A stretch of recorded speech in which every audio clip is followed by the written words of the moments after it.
Las 37 economías industrializadas del acuerdo pueden cumplir sus objetivos de la manera que les convenga, incluso mediante el intercambio de carbono. El protocolo también posee dos instrumentos únicos y propios, conocidos como el Mecanismo de Desarrollo Limpio y la Implementación Conjunta. Al invertir en proyectos de tecnología limpia en economías en desarrollo o en el ex bloque soviético, las economías avanzadas obtienen créditos de carbono que pueden vender o ser compensados por sus cuotas de emisión. Los países que no llegan a cumplir sus objetivos de emisiones deben compensar por la diferencia, además de que se les asigna una penalidad del 30% en cualquier segundo. Comercio de emisiones. El protocolo permite el comercio de emisiones, es decir, la compraventa de derechos de emisiones de gases de efecto invernadero entre países industrializados que tengan objetivos establecidos dentro del protocolo de Kioto. De esta forma, los que reduzcan sus emisiones en mayor medida que lo comprometido podrán vender los certificados de emisión sobrantes a los países que no hayan podido alcanzar su compromiso. Este protocolo se enfrentó desde su inicio a una serie de desacuerdos que han repercutido en su efectividad. Al principio fue ratificado por 156 países, pero después se rechazó por los países más contaminados. Incluso países no tan industrializados en vía de desarrollo firmaron este acuerdo.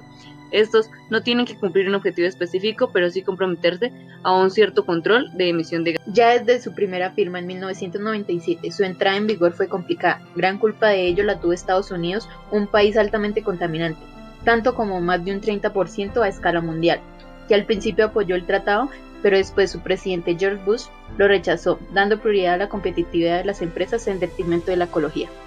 El 16 de febrero del 2005 fue un día importante para la ecología al ser el pacto ratificado por 141 países, aunque no se encontraban entre otras las firmas el gran país estadounidense. A día de hoy, las naciones que siguen tratando emiten un total del 62% de los gases totales del planeta. A los países miembros de la Unión Europea se les exige una reducción del 8%. Sin embargo, hoy por hoy no lograrán cumplir plenamente sus objetivos más que el 6%.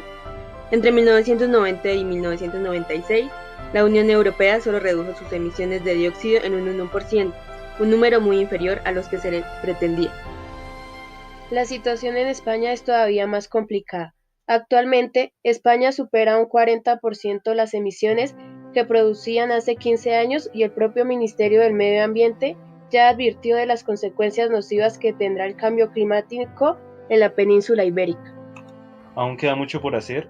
El protocolo de Kioto no es la perfecta solución, especialmente porque muchos países contaminantes aún no dieron luz verde a la propuesta de cumplirlo. Sin embargo, este es una herramienta que nace como respuesta al cambio climático y se espera que los gobiernos se comprometan más con esta y otras medidas a favor de la ecología y la sostenibilidad.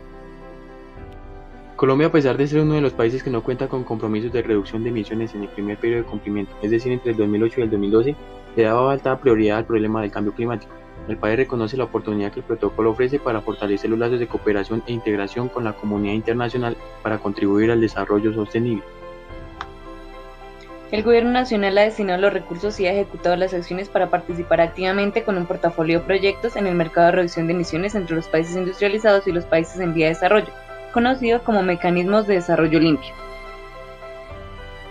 Cuenta actualmente con un portafolio de proyectos elegibles al Mecanismo de Desarrollo Limpio de aproximadamente 45 proyectos, los cuales representan un potencial de reducciones de gases invernaderos de 70.7 millones de dióxido de carbono.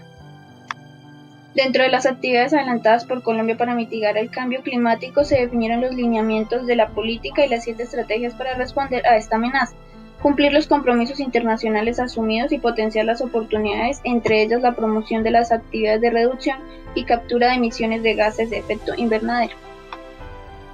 A la fecha se han firmado 2 acuerdos de compraventa de reducciones certificadas de gases de efecto invernadero entre unas empresas públicas de Medellín y Fondo Prototipo de Carbono del Banco Mundial por un monto de $3.2 millones por concepto de la venta de reducciones de gases por proyecto del parque eólico.